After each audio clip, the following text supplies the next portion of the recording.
Hello friends, मैं Atul Tiwari CGPSC E10 में आपका स्वागत करता हूं। आज मैं आपको यहाँ पर भारतीय राज्य व्यवस्था बताने वाला हूँ। भारतीय राज्य व्यवस्था से संबंधित हम बात करेंगे। भारतीय राज्य व्यवस्था में हम मुख्य रूप से पढ़ते हैं राष्ट्रपति और संविधान के बारे में। संविधान और उसमें जो वर्णित चीजें हैं जैसे कि राष्ट्रपति, इन सारी चीजों के बारे में हम आज बात करेंगे। हम संविधान के भाग 5 जिसमें केंद्रीय प्रशासन का वर्णन है, आज उसकी बात करने वाले हैं, जिसका एक टॉपिक है राष्ट्रपति। आज हम इस पर चर्चा करेंगे। इस राष्ट्रपति पर चर्चा करने से पूर्व मैं बता दूं कि हाल ही में राष्ट्रपति के जो चुनाव है वो संपन्न हुए हैं और रामनाथ कोविंद जी को 14वां राष्ट्रपति बनाया गया है व्यक्ति के क्रम में। उन्होंने 25 जुलाई को शपथ ग्रहण की है। 25 जुलाई को रामनाथ कोविंद जी ने शपथ ग्रहण की है और इसी दिन से उनका कार्यकाल आरंभ हुआ है। वो 14वें राष्ट्रपति हैं क्रम में, 14वें राष्ट्रपति हैं राष्ट्रपति के क्रम में।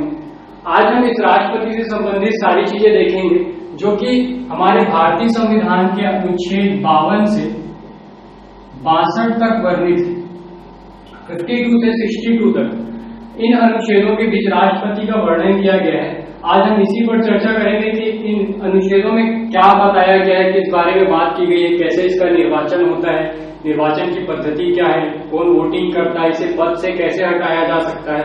इन सारी चीजों के बारे में हम आज बात करेंगे। राष्ट्रपति में राष्ट्रपति चालू करने से पहले मैं आपको बता दूं, ये जो राष्ट्रपति का पद है यह लिया गया था अमेरिका के संविधान से। अमेरिका के संविधान से ये प्रेरित था।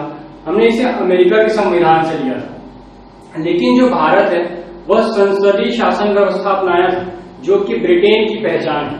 संसदीय शासन व्यवस्था ब्रिटेन की पहचान है और ये जो राष्ट्रपति का पद लिया गया था वो अमेरिका से लिया गया था।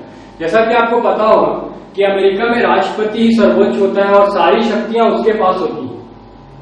और संसदीय शासन व्यवस्था जो कि ब्रिटेन है, उसमें आपने देखा होगा कि जो संसदीय व्यवस्था होती है उसमें सारी शक्तियां राष्ट्रपति के पास नहीं होती, ना ही महारानी के पास होती है, बल्कि संसद के पास होती है।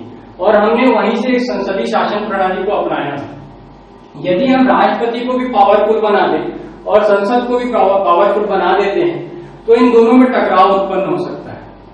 इसलिए हमने एक युक्ति निकाली, एक साधन निकाला कि इस राष्ट्रपति के पद को क्या किया जाए कि इन दोनों में तालमेल बना रहे। हमने संसदीय शासन व्यवस्था अपनाई थी और संसदीय शासन व्यवस्था के अनुरूप हमको संसद को सारे जितनी भी शक्तियां थी संसद को देना था।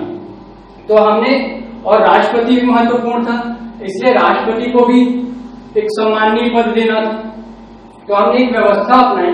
हमने जो राष्ट्रपति का पद बनाया, इस राष्ट्रपति को अधिकार तो दिए, इस राष्ट्रपति को सारे अधिकार दिए, लेकिन इसके परामर्श के लिए हमने संसद को नियुक्त कर दिया, मंत्री और मंत्रिपरिषद। ठीक है। तो अब ये जो राष्ट्रपति जितने भी काम करेगा वो किसकी अनुमति से करेगा? मंत्री और मंत्रिपरिषद की अनुमति से। इस प्रकार ये जो राष्ट्रपति है ये देखने में तो भारतीय संविधान में बहुत प्रबल प्रतीत होता है। ऐसा लगता है कि सारी शक्तियां इसी के पास हैं। पर यदि अपन गहन अध्ययन करते हैं इस सब्जेक्ट का तो हमें ज्ञात होता है कि शक्तियां मुख्य रूप से संसद के पास है। संसद ही सारे कानून बनाती है। राष्ट्रपति उस पर केवल हस्ताक्षर करता है, उसको अनुमोदित करता है, उसको पास कर देता है। इसलिए भारत में राष्ट्रपति को नाम मात्र की कार्यपालिका भी कहते हैं। राष्ट्रपति को नाम मात्र की कार्यपालिका,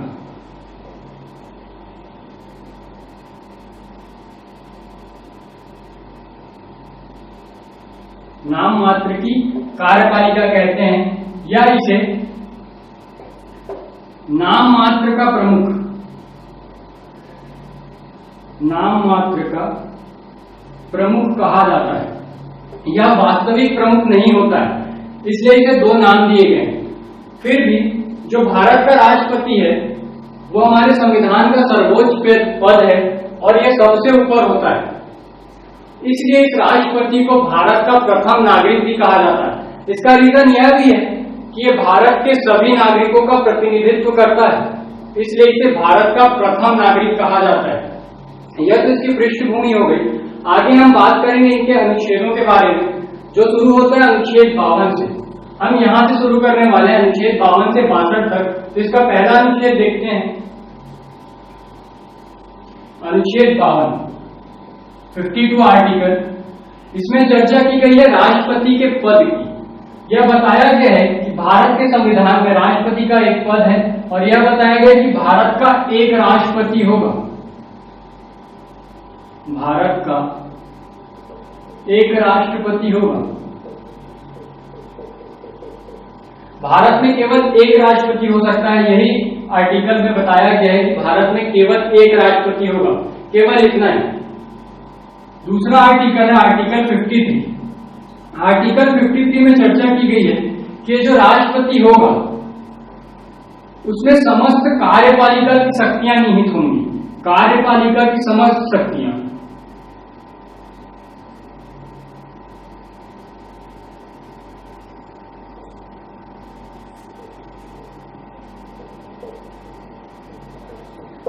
कार्यपालिका की जो समस्त शक्तियां होंगी वो राष्ट्रपति के पास होंगी। मतलब संसद या मंत्रिपरिषद जो भी काम करेंगे उसमें अंतिम हस्ताक्षर राष्ट्रपति का होगा। इसलिए कहा जा रहा है कि कार्यपालिका की समस्त शक्तियां राष्ट्रपति में निहित होंगी। ये था आर्टिकल 53। इसके बाद हम बात करेंगे आर्टिकल 54। आर्टिकल 54 के बारे में, आर्टिकल 54 में बताया गया है राष्ट्रपति के निर्वाचक मंडल के बारे में। निर्वाचक मंडल, निर्वाचक मंडल या निर्वाचक गण भी कहा जाता है इसे। इसके बारे में बात की गई है आर्टिकल 54 में। आपको ये समझना जरूरी है कि इस निर्वाचक मंडल में कौन कौन भाग लेते हैं, अर्थात राष्ट्रपति के निर्वाचन में कौन कौन मतदान कर सकता है। इस बारे में बताया गया आर्टिकल 54 में। ये देखते हैं हम। निर्वाचक मंडल जो होता है राष्ट्रपति का, इसमें कौन कौन भाग लेता है, तो याद रखिएगा संसद के दोनों सदन, संसद के जो दोनों सदन होते हैं अर्थात राज्यसभा और लोकसभा, राज्यसभा और लोकसभा, इनके केवल निर्वाचित सदस्य, केवल निर्वाचित सदस्य ही भाग ले सकते हैं। मनोनीत सदस्य इसमें भाग नहीं लेते हैं। जब राष्ट्रपति की वोटिंग होती है तो isमें केवल निर्वाचित सदस्य भाग लेंगे, राज्यसभा और लोकसभा के। इसके अलावा विधानसभा, विधानसभा याद रखिएगा, जब हम केंद्र की बात करते हैं तो यहां पर दो सदन होते हैं, राज्यसभा और लोकसभा। इसी प्रकार राज्यों में भी दो सदन होते हैं, एक को कहा जाता है विधानसभा और एक होती है विधान परिषद। वहां पर भी दो सदन होते हैं, सभी राज्यों में नहीं पर कुछ राज्यों में। जहां पर विधानसभा, कई राज्यों में सिर्फ विधानसभा है और कई राज्यों में विधानसभा के साथ विधान परिषद भी कार्य करती है। लेकिन हम राष्ट्रपति के निर्वाचन में, इनके निर्वाचक गण में केवल विधानसभा को लेते हैं, विधान परिषद को नहीं लिया जाता है। और विधान परिषद, विधानसभा के भी केवल निर्वाचित सदस्य, केवल निर्वाचित सदस्य इसमें भाग ले सकते हैं। ये दोनों, संसद के दोनों सदन, राज्यसभा और लोकसभा के निर्वाचित सदस्य, विधानसभा के निर्वाचित सदस्य, और इसके अलावा 17th अमेंडमेंट करके 1992 में दिल्ली और पांडिचेरी,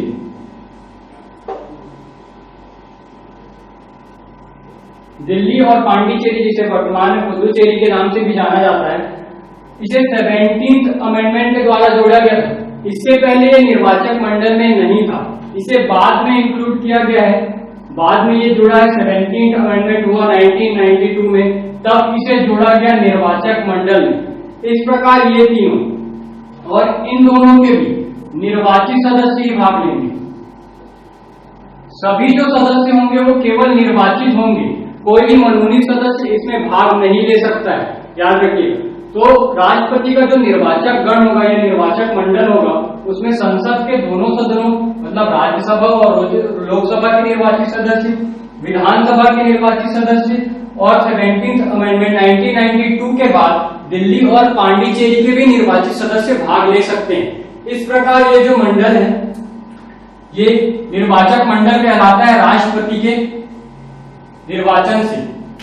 देखिए, जब राष्ट्रपति का निर्वाचन हो रहा था तो एक बार 1957 में डॉक्टर खरे ने याचिका दायर की और पूछा कि यदि राष्ट्रपति का निर्वाचक मंडल में से कोई अनुपस्थित हो, मान लीजिए कि जब राष्ट्रपति का निर्वाचन हो रहा है उस समय कोई राज्य की विधानमंडल या विधानसभा कार्य नहीं कर रही है, तो क्या उस स्थिति में भी राष्ट्रपति का निर्वाचन संभव है? यह पूछा गया था डॉक्टर खरे के द्वारा 1957 में। इसकी व्याख्या में सर्वोच्च न्यायालय ने कहा कि यदि कोई राज्य राष्ट्रपति के निर्वाचन के समय कार्य नहीं कर रहा है तब भी राष्ट्रपति का निर्वाचन चलेगा, उसमें कोई भी बाधा उत्पन्न नहीं होगी। इस प्रकार हमारे संविधान में ये पहले व्यवस्था नहीं थी, लेकिन बाद में 11th अमेंडमेंट किया गया 1961 में। 11th अमेंडमेंट 1961 में किया गया और यह व्यवस्था कर दी गई, यह परमानेंट व्यवस्था कर दी गई कि यदि कोई भी निर्वाचक मंडल या निर्वाचक गण मतदान नहीं कर सकते या उस समय कोई विधानसभा कार्य में नहीं है तो भी मतदान होगा और राष्ट्रपति का निर्वाचन किया जाएगा। इस प्रकार ये जो था वो निर्वाचक मंडल के बारे में। फ्रेंड्स, अब हम बात करेंगे निर्वाचन पद्धति के बारे में। राष्ट्रपति का निर्वाचन कैसे होता है, कौन कराता है और इसकी प्रक्रिया क्या है, अब इस बारे में हम बात करने वाले हैं। याद रखिए, जो राष्ट्रपति का निर्वाचन है वो केंद्रीय निर्वाचन आयोग के द्वारा किया जाता है। केंद्रीय निर्वाचन आयोग ही इस पूरी चुनाव पद्धति को करवाती है और यह इसका वर्णन किया गया है अनुच्छेद 55 में कि यह प्रक्रिया कैसे होगी। तो देखते हैं कि किस प्रकार से होता है। याद रखिए, जब राष्ट्रपति का निर्वाचन होता है तो इसके लिए सबसे पहले फॉर्म भरने की तिथि घोषित की जाती है केंद्रीय निर्वाचन आयोग के द्वारा। केंद्रीय निर्वाचन जिस तिथि को बताता है उस दिन सबको फॉर्म भरना होता है जो भी अपनी उम्मीदवारिता व्यक्त करना चाहता है। लेकिन इसका उम्मीदवारिता प्राप्त करना इतना सरल नहीं है, प्रोसेस थोड़ी जटिल है, क्योंकि जब आप फॉर्म भरने जाएंगे तो आपको फॉर्म भरने से पूर्व 50 प्रस्तावक और 50 अनुमोदक की आवश्यकता होगी।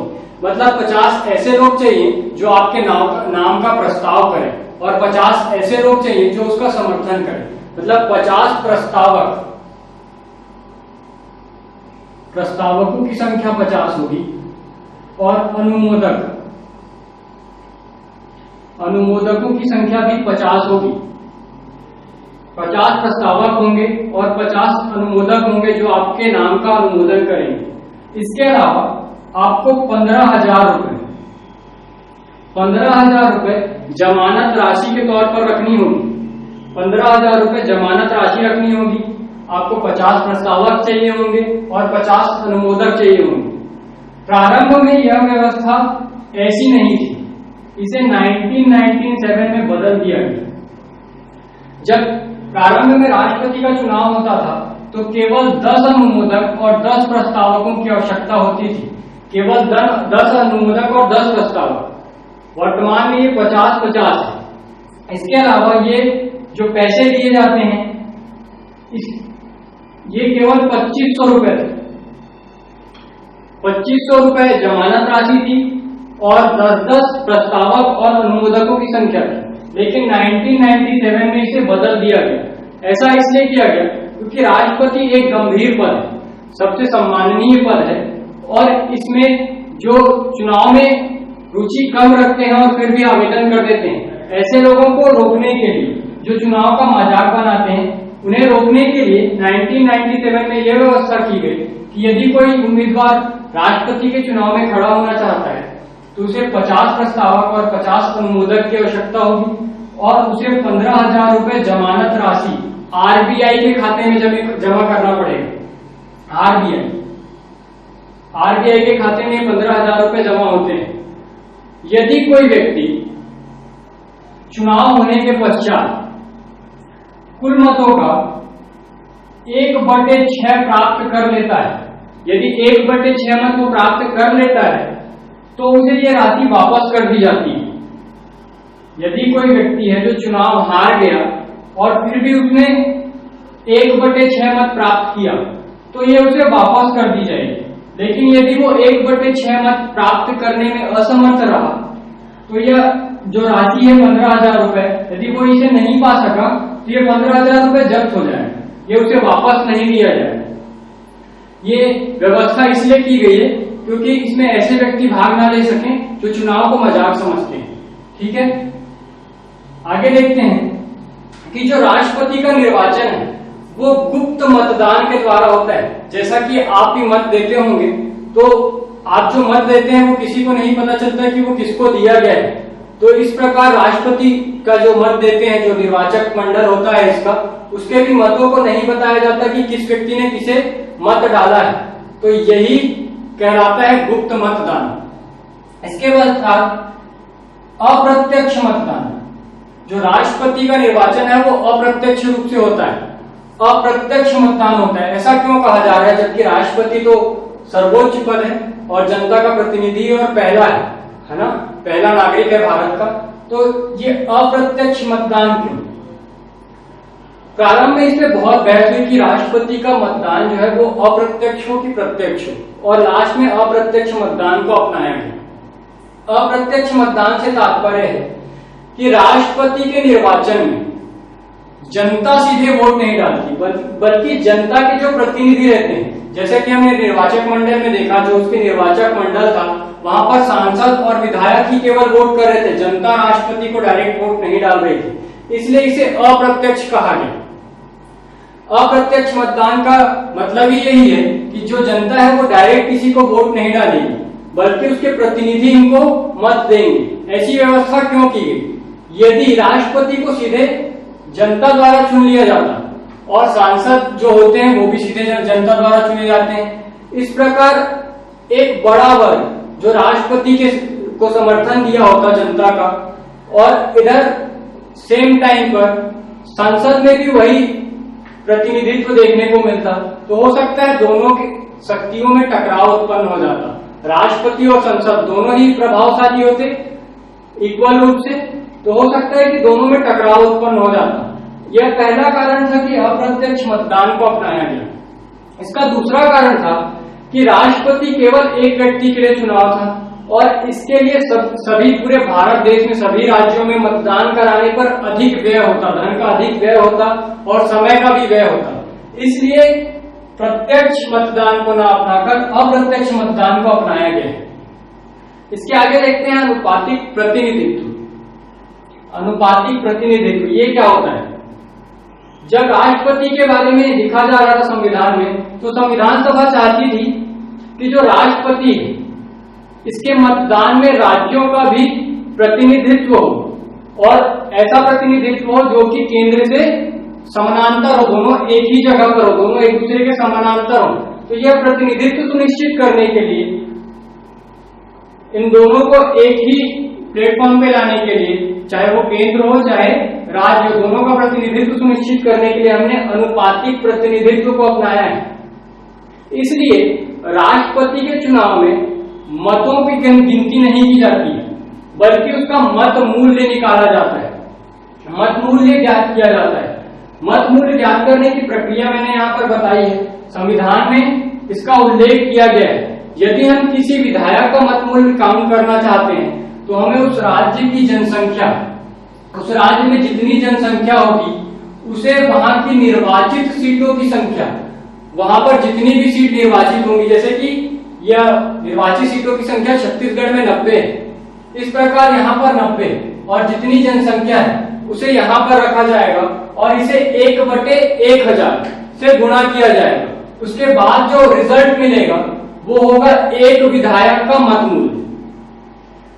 ये था विधायकों के मत मूल्य की गणना। इसी प्रकार सांसदों के मत मूल्य की भी गणना की जाएगी।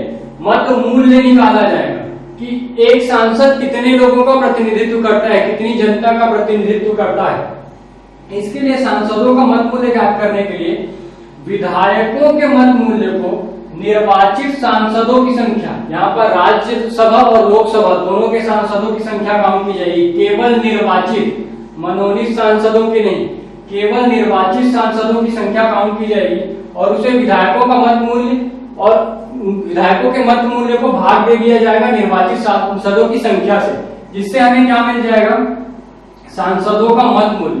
इस प्रकार इन दोनों को बराबर करने के लिए हमने अनुपातिक प्रतिनिधित्व को अपनाया है राष्ट्रपति के निर्वाचन में। इसके बाद देखते हैं इसके निर्वाचन की प्रक्रिया में अगला प्रोसेस है कोटा पद्धति। कोटा पद्धति क्या होता है यह जानना आवश्यक है। देखिए, जो भी उम्मीदवार राष्ट्रपति के निर्वाचन में भाग लेगा उसे कोटा, एक न्यूनतम मत निकाल दिया जाएगा पहले से, उतना पाना जरूरी है तभी वह चुनाव जीत पाएगा। कोटा पद्धति के अंतर्गत न्यूनतम मत पाना जरूरी है तभी वह राष्ट्रपति का चुनाव जीत पाएगा। सामान्यतः इसकी काउंटिंग हम ऐसे कर सकते हैं कि 10% + 1 मतलब 51। यदि वो 100 में से 51 मत पा लेता है तो वो राष्ट्रपति का उम्मीदवार राष्ट्रपति बन जाएगा। लेकिन इसे निकालने का प्रोसेस दिया गया है हमारे संविधान में। यदि हमें कोटा ज्ञात करना है तो हमें वैध मतों की संख्या से 1, यहाँ पर 1 इसलिए लिखा गया है क्योंकि राष्ट्रपति का जो पद है केवल एक है। राष्ट्रपति में मैंने आपको अनुच्छेद 52 में बताया था कि राष्ट्रपति केवल एक हो सकता है, इसलिए यहाँ पर 1 लिखा गया है। इस वैध मत में जितने भी मत वैध होंगे वहां पर डालने के बाद जब चुनाव होगा, चुनाव के प्रोसेस में कुछ मत अवैध घोषित कर दिए जाते हैं। तो जो वैध मत बचेंगे उनकी संख्या में 1+1 मतलब इसे हम 2 भी लिख सकते हैं, 2, और इन सब में 1 जोड़ा जाएगा। इस प्रोसेस के बाद जो न्यूनतम मत मिलेगा उसे पाना किसी भी उम्मीदवार के लिए आवश्यक है। यदि वह ऐसा नहीं कर पाता है तो दूसरे वरीयता की गणना की जाती है और जब तक वह कोटे को ना पाले तब तक गणना चालू रहती है। हम यहाँ पर देखते हैं एकल संक्रमणीय मत पद्धति। इसके बाद आपको एक कोटा पद्धति और अच्छे से समझ आ जाएगी। एकल संक्रमणीय मत पद्धति ये क्या होती है?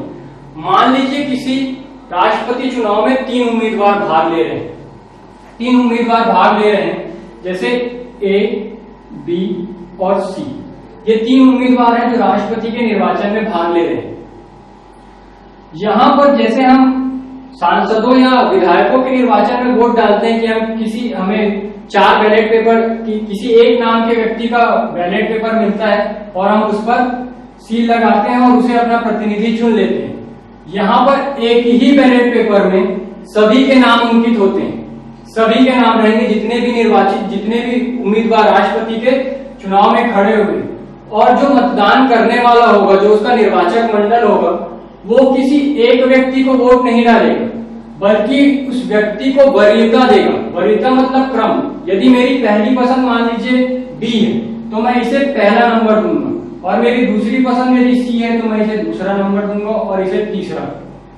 इस प्रकार पहले वरीयता कि किन लोगों को पहला नंबर दिया गया है, ठीक है, सब अलग अलग वोट देंगे। मान लीजिए ये 1 हो गया, मान लीजिए किसी ने इसी को A को पहला नंबर दिया है, B को दूसरा नंबर दिया है और इसे तीसरा नंबर दिया है। इस प्रकार सब अलग अलग देंगे। तो जिसे जिसे पहला स्थान दिया गया रहेगा चुनाव पत्र में, मतपत्र में सॉरी, ठीक है, तो इसकी गणना पहले की जाएगी। यदि इसके गणना के पश्चात वो न्यूनतम कोटा को प्राप्त कर लेता है तो वह विजित हो जाएगा। यदि मान लीजिए इसकी गणना प्रथम वरीयता की गणना के बाद भी वो न्यूनतम कोटा नहीं प्राप्त करता है तो जो ये तीसरा उम्मीदवार है जिसने सबसे कम मत पाया हुआ है, जो तीसरा उम्मीदवार है जिसने सबसे कम मत पाया हुआ है, उसके मत में से जो लोग दूसरे नंबर के क्रम में दिए होंगे, मान लीजिए किसी ने C को पहला बनाया था, C ने सबसे कम वोट पाया इस चुनाव में, कुछ लोगों ने इसे पहली वरीयता दी रही होगी पर फिर भी ये सबसे कम मत पाया, ठीक है, इस वरीयता की गणना में। तो अब जो लोग इस C के बाद मान लीजिए B को किसी ने दूसरा नंबर दिया होगा तो इसके जो मत है ये क्योंकि अभी न्यूनतम मत में है इसलिए इसके मत दूसरों को बांट दिए जाएंगे। अब ये बटेंगे किस तरीके से? तो ये जो B को सेकंड नंबर दिए थे ये B के में काउंट हो जाएंगे। हो सकता है किसी ने A को सेकंड नंबर दिया रहा हो, इसके साथ इनको फर्स्ट और इसको सेकंड दिया रहा हो, तो ये मत किसके पास चले जाएगा? A के पास। इस प्रकार जो अंतिम व्यक्ति होगा जिसने सबसे कम मत पाए थे उसके मत का डिस्ट्रीब्यूशन कर दिया जाएगा, अन्य 2 लोगों में बांट दिया जाएगा। इसलिए इसे कहा जाता है एकल संक्रमणीय मत पद्धति। एकल संक्रमणीय मत पद्धति। और द्वितीय वरीयता की गणना चालू की जाएगी। यदि द्वितीय वरीयता की गणना में कोई वैध ये जो कोटा है वो प्राप्त कर लेता है तो इस मतदान को यहीं पर समाप्त कर दिया जाएगा और उसे विजय घोषित कर दिया जाएगा। यदि मान लीजिए अभी भी कोटा नहीं पाता है तो फिर ये गणना आगे जारी रहेगी जब तक कोई एक व्यक्ति इस कोटे को ना प्राप्त कर ले। इसलिए इसे कहा जाता है कोटा पद्धति और एकल संक्रमणीय मत पद्धति। इस प्रकार ये था राष्ट्रपति का निर्वाचन, उसकी रीति, उसकी पद्धति।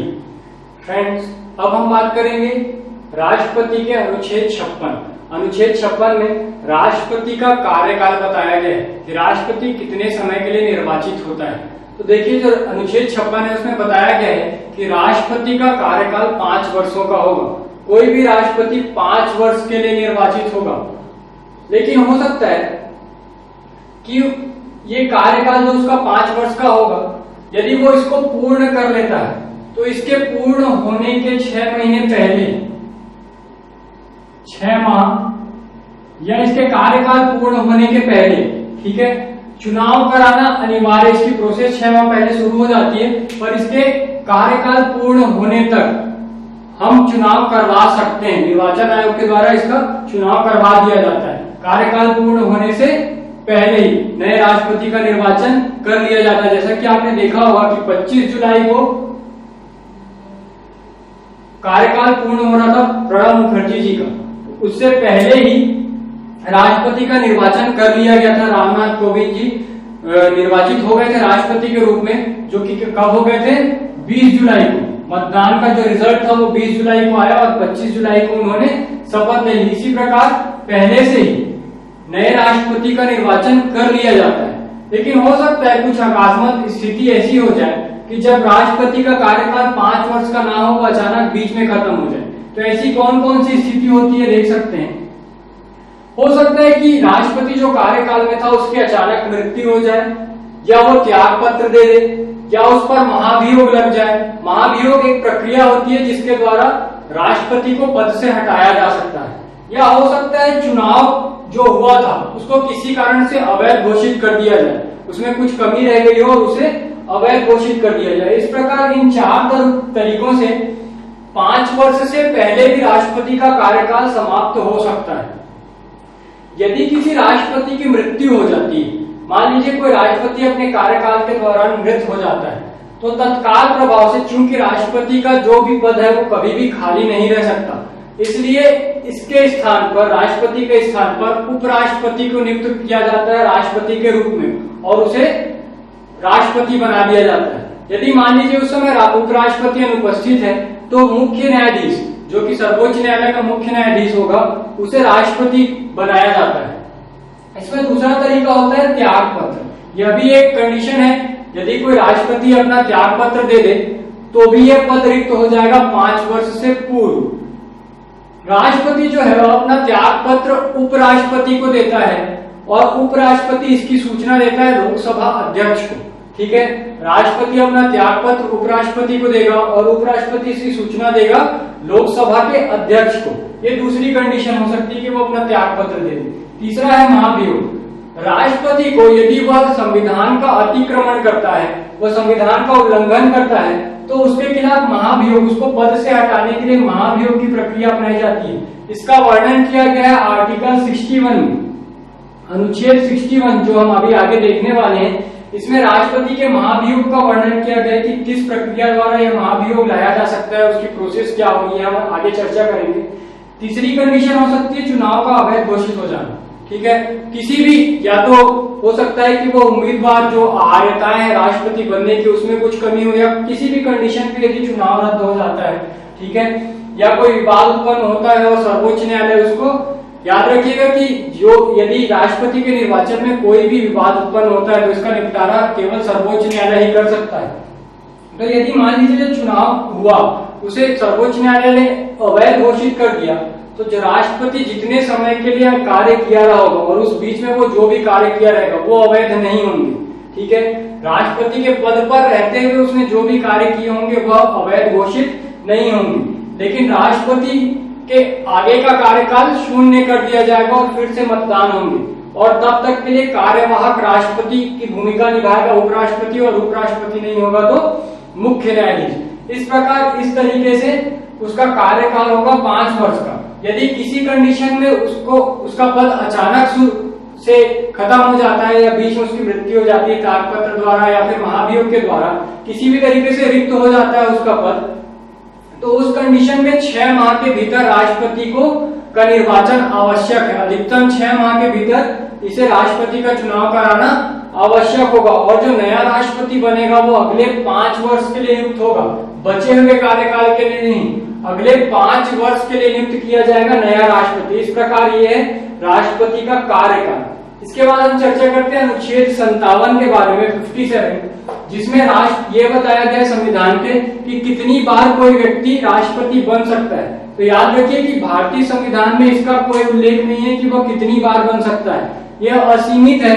अभी तक मैक्सिमम 2 बार बने हैं राजेंद्र प्रसाद जी, लेकिन ये क्राइटेरिया फिक्स नहीं किया गया कि कोई कितने बार चुनाव में राष्ट्रपति बन सकता है। इसलिए पुनः नियुक्ति के संबंध में यह असीमित है कि कोई भी व्यक्ति जितने बार चाहे उतने बार राष्ट्रपति बन सकता है।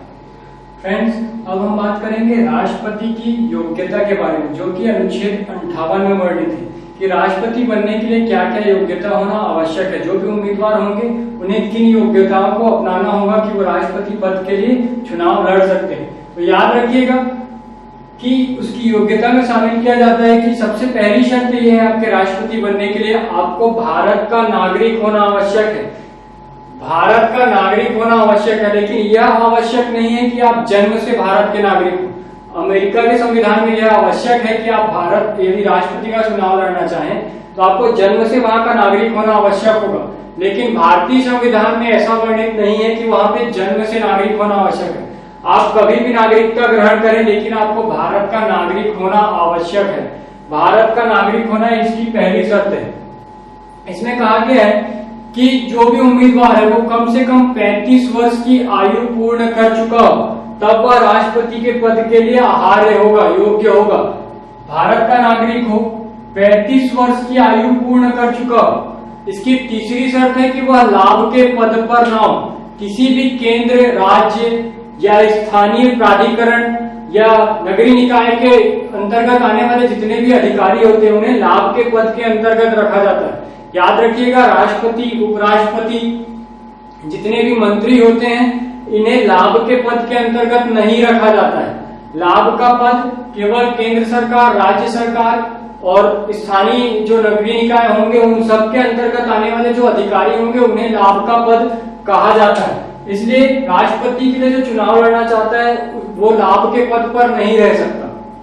ठीक है। इसकी अगली शर्त है कि उसे लोकसभा के सदस्य बनने की आहार्यता होनी चाहिए। लोकसभा का सदस्य बनने की आहार्यता मतलब योग्यता, जो भी लोकसभा के सदस्य बनते हैं उन्हें जो योग्यता चाहिए होती है वही योग्यता किसी आवश्यक है राष्ट्रपति बनने के लिए। तो ये 4 शर्तें हैं योग्यता के अंतर्गत कि पहला भारत का नागरिक हो, 35 वर्ष की आयु पूर्ण कर चुका हो, लाभ के पद पर ना हो और उसे लोकसभा सदस्य बनने की योग्यताएं हों, तब वो भारत के राष्ट्रपति के लिए चुनाव लड़ सकता है यदि ये सारी योग्यताएं उसके पास हैं। ये था अनुच्छेद 58। अब हम बात करेंगे अनुच्छेद 59 के बारे में, जहां पर शर्तें बताई गई कि राष्ट्रपति बनने के बाद कौन कौन सी शर्तें माननी पड़ेगी। तो याद रखिए कि राष्ट्रपति जब निर्वाचित हो जाएगा तो उसके पश्चात वह यदि राष्ट्रपति बनने से पहले वो किसी विधानसभा या संसद का सदस्य था तो उसको त्याग पत्र देना पड़ेगा उस पद से, और उसके बाद भी वह राष्ट्रपति कार्यकाल के रहते तक वो किसी भी सदन का सदस्य या विधानमंडल का सदस्य नहीं हो सकता है। ठीक है, किसी भी सदन या विधानमंडल का सदस्य नहीं हो सकता। यदि है तो उसे त्याग पत्र देना होगा, तभी वो राष्ट्रपति बन सकता है। इसकी दूसरी कंडीशन है कि वो राष्ट्रपति बनने के बाद कोई लाभ का पद धारण नहीं कर सकता। लाभ की पद की परिभाषा मैंने आपको पहले बताई, यही कंडीशन है कि लाभ का पद वो धारण नहीं कर सकेगा। याद रखिए, जो राष्ट्रपति का वेतन होता है वो प्रारंभ में 50,000 रुपए था। प्रारंभ में राष्ट्रपति का वेतन 50,000 रुपए था, जिसे 2008 में बढ़ाकर 1.5 लाख कर दिया गया, 1,50,000। वर्तमान में राष्ट्रपति का वेतन 1,05,000 है, जिसे 5 लाख प्रति माह करने की बात की गई। ये सब प्रति माह, पहले 50,000 रुपए प्रति माह मिलते थे, वर्तमान में उसे 1,50,000 रुपए प्रति माह वेतन मिलता है। और आने वाले समय में हो सकता है कि इसे 5 लाख कर दिया जाए। याद रखिए, ये जो वेतन है, राष्ट्रपति के कार्यकाल समाप्त होने के पश्चात उसे पेंशन दी जाती है, तो वो पेंशन इस वेतन का 50% होती है। वेतन का 50%, मतलब अभी ये यदि 1.5 लाख रुपए प्रति माह वेतन पा रहा है राष्ट्रपति, तो 75,000 रुपए उसे पेंशन के रूप में मिलेगा रिटायर होने के पश्चात। 75,000 रुपए प्रति माह, मतलब 9 लाख रुपए सालाना। ठीक है, ये उसको पेंशन मिलेगा। और रिटायरमेंट के बाद उसे 60,000 रुपए कार्यालयीन कार्य के लिए दिया जाएगा। जो भी कार्यालयीन खर्च होंगे उसके लिए 60,000 रुपए प्रदान किया जाएगा। राष्ट्रपति के मृत्यु के पश्चात उसके पति या उसके पत्नी को इस पेंशन का, जो कि राष्ट्रपति को मिल रही थी, इसका 50% दिया जाता है और 12,000 रुपए कार्यालयीन खर्च दिए जाते हैं। इसके अलावा उसे चिकित्सीय सुविधा, गाड़ी, मोबाइल, ये सारी सुविधाएं, आवास, ये सब राष्ट्रपति को इन्हीं शर्तों के तहत मिलती है। याद रखिएगा, राष्ट्रपति के जो वेतन है इसमें कटौती नहीं की जा सकती है और यह संचित निधि पर भारित होता है। भारत सरकार की संचित निधि पर इसका वेतन भारित होता है और इसमें कोई भी अलाभकारी परिवर्तन नहीं किया जा सकता है। इस प्रकार अनुच्छेद 59 में ये शर्तें बताई गई हैं भारतीय संविधान के कि राष्ट्रपति को कितना वेतन दिया जाएगा, उसका पेंशन कितना होगा, उसे क्या क्या सुविधाएं दी जाएंगी। इसके बाद हम बात करेंगे अनुच्छेद 60 के बारे में, आर्टिकल 60, जिसमें शपथ के बारे में बताया गया कि राष्ट्रपति को शपथ कौन दिलवाएगा। तो याद रखिए, राष्ट्रपति को शपथ दिलाता है जो सर्वोच्च न्यायालय उसका मुख्य न्यायाधीश। यदि मुख्य न्यायाधीश अनुपस्थित है तो इस दशा में जो सर्वोच्च न्यायालय के वरिष्ठ न्यायाधीश होंगे वो उनको संविधान की शपथ दिलाएंगे। जब वो शपथ लेते हैं तो उसमें 3 शब्दों का प्रयोग होता है। आपने यदि अभी रामनाथ कोविंद जी को शपथ लेते देखा होगा तो आपने देखा होगा कि वो इन 3 शब्दों का प्रयोग करते हैं, प्रतिरक्षण, परिरक्षण और संरक्षण। वे संविधान के संरक्षण, प्रतिरक्षण और परिरक्षण की शपथ लेते हैं। ये क्या होता है प्रतिरक्षण, परिरक्षण और संरक्षण, ये समझते हैं। प्रतिरक्षण अर्थात वो संविधान का उल्लंघन नहीं करेगा, वह स्वयं संविधान का उल्लंघन नहीं करेगा। परिरक्षण से तात्पर्य है कि वह संविधान का उल्लंघन दूसरों को भी नहीं करने देगा, इसे कहा जाएगा परिरक्षण। यदि वो दूसरों को भी उल्लंघन नहीं करने देता है तो ये कहलाता है परिरक्षण।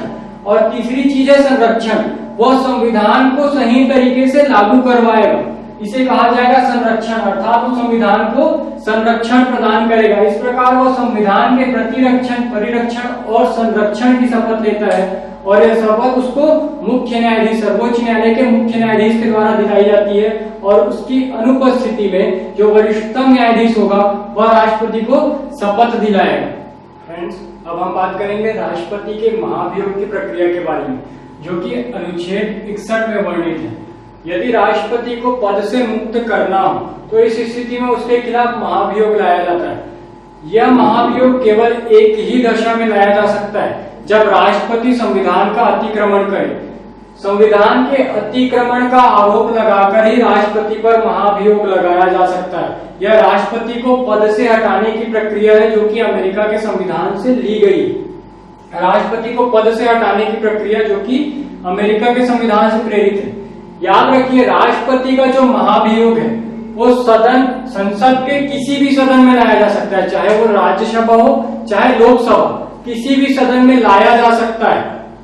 जिस सदन में भी लाया जाएगा, मान लीजिए राज्यसभा में लाएगा तो राज्यसभा में, लोकसभा में लाएगा तो लोकसभा में, जिस भी सदन में लाया जाएगा उस सदन के 1/4 सदस्यों का उसको समर्थन होना जरूरी है। यदि 1/4 सदस्य उसका समर्थन नहीं करते हैं तो वह नहीं लाया जा सकता। और यह महाभियोग लाने के 14 दिन पूर्व, मतलब पहले, जब ये किसी सदन में रखा जाना है इससे 14 दिन पहले आपको राष्ट्रपति को यह बताना होगा कि उनके खिलाफ महाभियोग की प्रक्रिया अपनाई जाने वाली है। 14 दिन पूर्व राष्ट्रपति को सूचित करना अनिवार्य है कि उनके खिलाफ महाभियोग लाया जा रहा है। जिस सदन में लाया जाएगा उस सदन के 1/4 सदस्यों का समर्थन आवश्यक है। जिस सदन में लाया गया उस सदन को, मान लीजिए राज्यसभा में लाया गया तो उस सदन को हम अभियोग सदन कहा जाएगा, जहां पर उस पर आरोप लगाए जाएंगे, उसके आरोप को बताया जाएगा कि उसने किस प्रकार से संविधान का अतिक्रमण किया गया है। चूंकि वहां पर आरोप लगाए जाते हैं इसलिए उसे अभियोग सदन कहा जाता है। आरोप लगने के पश्चात संसद में इसकी बहस होती है, इस पर चर्चा की जाती है, और यदि वह प्रस्ताव या वो संकल्प 2/3 बहुमत, कुल सदस्यों का 2/3 बहुमत से पारित हो जाता है, तो इसे दूसरे सदन में भेज दिया जाता है। दूसरे सदन में जाएगा, वहां पर इस आरोप की जांच की जाएगी, इसलिए उसे जांच सदन कहा जाएगा। यह जांच वो जो दूसरा सदन होगा वो या तो किसी न्यायालय या न्यायाधिकरण के जरिए करा सकता है, न्यायालय या न्यायाधिकरण दोनों में से किसी के भी जरिए वो जांच करा सकता है कि राष्ट्रपति के ऊपर जो आरोप लगाए गए हैं वो सही है या नहीं।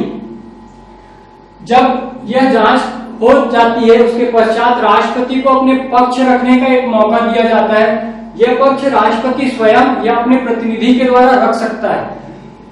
जब ये पूरी प्रोसेस कंप्लीट हो जाती है तो उस राष्ट्रपति के जहां पर जांच की जा रही थी उस पर फिर से चर्चा की जाती है सदन में। लोकसभा में मान लीजिए वो जांच सदन है लोकसभा, तो वहां पर उसकी जांच की गई और उस पर फिर से चर्चा होगी। चर्चा होने के पश्चात उस पर वोटिंग की जाती है। यदि वहां पर भी वो कुल सदस्यों का 2/3 बहुमत से पारित हो गया तो तत्काल प्रभाव से राष्ट्रपति को पद मुक्त माना जाता है। ये जो पूरी प्रोसेस है यही है महाभियोग। ये किस बेस पे लाया जा सकता है? संविधान के अतिक्रमण से, और इस पूरे प्रोसेस के द्वारा राष्ट्रपति को पद मुक्त किया जा सकता है। इसमें एक क्वेश्चन पूछता है कि महाभियोग का जो मंडल होगा वो कौन होगा, महाभियोग में कौन कौन भाग लेंगे। जिस प्रकार निर्वाचन में भाग लिया जाता है उसी प्रकार महाभियोग मंडल भी होता है। लेकिन याद रखिएगा जो राष्ट्रपति का महाभियोग मंडल है इसमें जो निर्वाचन का मंडल था वो भाग नहीं लेता। इसमें केवल संसद के दोनों सदन मतलब राज्यसभा और लोकसभा के सदस्य भाग लेते हैं, और निर्वाचित नहीं, निर्वाचित और मनोनीत दोनों सदस्य भाग लेते हैं इस अभियोग मंडल में। किंतु इसमें दिल्ली पांडिचेरी और सभी राज्यों के जो विधानसभा के सदस्य थे वो भाग ले रहे थे, वो इसमें भाग नहीं लेंगे। केवल और केवल केंद्रीय संसद जो होती है उसके दोनों सदन राज्यसभा और लोकसभा, इसके सभी सदस्य भाग लेते हैं। इसी को कहा जाता है अभियोग मंडल। यही है प्रक्रिया महाभियोग की, जो कि अनुच्छेद 61 में वर्णित है। इसके बाद हम बात करेंगे अनुच्छेद 62 के बारे में। यह अंतिम अनुच्छेद है आपका, अनुच्छेद 62 राष्ट्रपति संबंधित। इसमें राष्ट्रपति के कार्यकाल में जो अवधि रहेगी वो कितने दिन के लिए रिक्त रह सकता है, उसका पद यह बताया गया है। यहाँ पर अवधि लिखा हुआ, अवधि से तात्पर्य यही है कि राष्ट्रपति का जो पद है वो कितने दिन के लिए रिक्त रह सकता है, इसके संबंध में जानकारी दी गई है। तो याद रखिए राष्ट्रपति का जो पद है वो अधिकतम ज्यादा से ज्यादा 6 माह के लिए रिक्त रह सकता है। उसके पश्चात चुनाव करवाना अनिवार्य है, और तब तक कोई कार्यवाहक राष्ट्रपति इस भूमिका को निभाता है। राष्ट्रपति के रूप में कोई कार्यवाहक उपराष्ट्रपति या फिर मुख्य न्यायाधीश इस प्रक्रिया के तहत राष्ट्रपति बनता है, और अधिकतम 6 माह के लिए बनता है। उसके पश्चात चुनाव कराना अनिवार्य है, और चुनाव के पश्चात जो नया राष्ट्रपति बनेगा वो अगले 5 साल के लिए निर्वाचित होगा। 5 साल बचे हुए कार्यकाल के लिए नहीं। इसका वर्णन किया गया है अनुच्छेद 62 में 62 में अवधि बताई गई है राष्ट्रपति के रिक्तता की, कितने समय तक उसका पद रिक्त हो सकता है। आज हमने राष्ट्रपति के अनुच्छेद देख लिए 52 से 62 तक। यदि आपको ये वीडियो पसंद आया हो तो इसे सब्सक्राइब और लाइक करना ना भूलें। यदि कुछ सवाल पूछना है तो आपको कमेंट बॉक्स में लिख सकते हैं। इसे ज्यादा से ज्यादा शेयर करें, ज्यादा से ज्यादा सब्सक्राइब करें। Thank you.